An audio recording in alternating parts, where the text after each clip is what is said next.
ഇന്ന് നമ്മൾ ഉണ്ടാക്കാൻ പോകുന്നത് നെയ്യടയാണ്.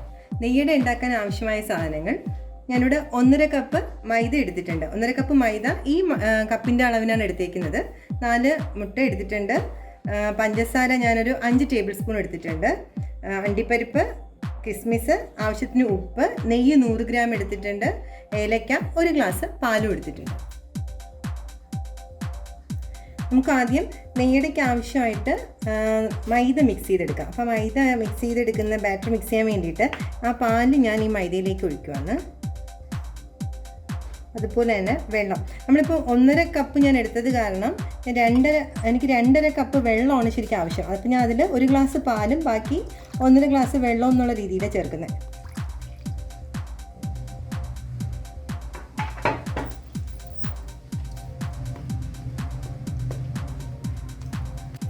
ഈ ഒരു കൺസിസ്റ്റൻസിയിൽ ഞാൻ മാവ് മിക്സ് ചെയ്തെടുത്തു. ഇനി നമുക്ക് മുട്ട റെഡിയാക്കി എടുക്കാം. മുട്ട റെഡിയാക്കാനായിട്ട് ഞാൻ മുട്ട ഇവിടെ 4 മുട്ട പൊട്ടിച്ചെടുത്തിട്ടുണ്ട്. അതിലേക്ക് ആ പഞ്ചസാര മൊത്തം ഞാൻ ഇടുവാണ്. ഏലക്കയും മിക്സ് ചെയ്യാന്ന്. നമുക്ക് നല്ലോണം ഒന്നത് മിക്സ് ചെയ്തെടുക്കാം. മുട്ട മിക്സ് ചെയ്തെടുക്കുവാണ്. മധുരം കൂടുതൽ വേണമെന്നുള്ളവർക്ക് കൂടുതൽ മധുരം ആഡ് ചെയ്യാം. ഞാനിവിടെ ഇപ്പോൾ 5 ടേബിൾ സ്പൂൺ മാത്രമേ എടുത്തിട്ടുള്ളൂ പഞ്ചസാര. മധുരം വേണമെങ്കിൽ കൂടുതൽ മധുരം ആഡ് ചെയ്യാം. മുട്ടയും റെഡി ആയിട്ടുണ്ട്. ഇപ്പോൾ മൈദാമാവ് നേരത്തെ മിക്സ് ചെയ്ത് വെച്ചിട്ടുണ്ട്. ഇത് നമുക്കിനി ആവിയിൽ വേവിച്ചെടുക്കാം. നമ്മളിപ്പോൾ സ്റ്റീമറിൽ വെള്ളം ഒഴിച്ച് തിളപ്പിക്കാൻ വെച്ചിട്ടുണ്ട്, ചൂടാക്കാൻ വെച്ചിട്ടുണ്ടായിരുന്നു.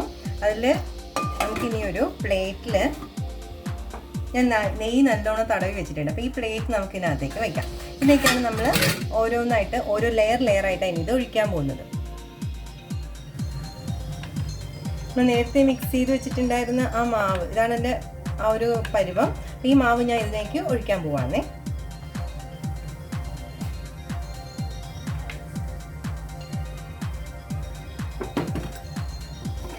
ഇതൊന്ന് എല്ലായിടത്തേക്കൊന്ന് ആക്കിയിട്ട് നമുക്കിതൊരു 2 മിനിറ്റ് അടച്ചു വയ്ക്കാം. ഇനി അടുത്ത ലെയർ നമുക്ക് മുട്ട ഒഴിക്കേണ്ട സമയം. അപ്പോൾ മുട്ട നമുക്ക് ഇതിനകത്ത് 1 സ്പൂൺ മുട്ട ഒഴിക്കാം. മൈദാമാവ് പെട്ടെന്ന് വേകും. 2 മിനിറ്റ് ആകുമ്പോൾ തന്നെ മൈദാമാവ് വേകുന്നുണ്ട്. മുട്ട ഞാൻ 1 സ്പൂണിനകത്തേക്ക് ഒഴിക്കുവാണ്. എല്ലായിടത്തും ഒന്ന് സ്പ്രെഡ് ചെയ്യണം.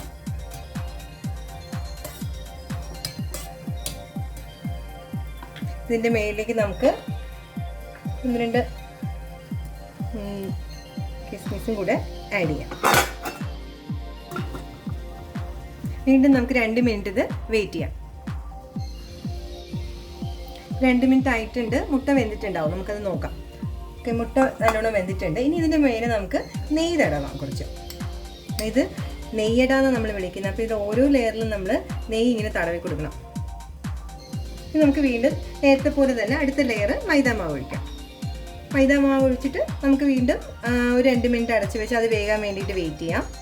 അത് വെന്ത് കഴിയുമ്പോഴേക്കും വീണ്ടും നേരത്തെ പോലെ മുട്ട ഒരു ലെയർ നമുക്ക് ഒഴിക്കാം. ഇങ്ങനെ എത്രത്തോളം ലെയർ കിട്ടും അത്രയും ലെയർ നമ്മൾ ഇതിനകത്ത് ഫില്ല് ചെയ്തെടുക്കാം.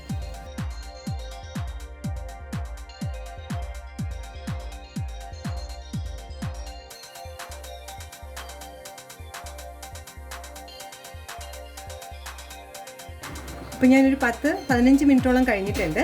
ഇനി നമുക്കിത് നോക്കാം. അപ്പോൾ നല്ലോണം വെന്ത് വന്നിട്ടുണ്ട്. എൻ്റെ ഒരു മണം ഉണ്ട് ഇവിടെ. നല്ല വെന്ത് വന്നിട്ടുണ്ട്. നമുക്ക് നോക്കാം വേവ് കറക്റ്റാണെന്ന്. നെയ്യ് മാത്രമാണ് ആ പുറത്ത് കാണുന്നത്. അകത്ത് വേറെ ഒന്നുമില്ല. നെയ്യും ആ മുട്ടയുടെ ഒരു ഇതാണ്, മുകളിലത്തെ ലെയറിൻ്റെയാണ്. അപ്പം നല്ല വെന്ത് വന്നിട്ടുണ്ട്.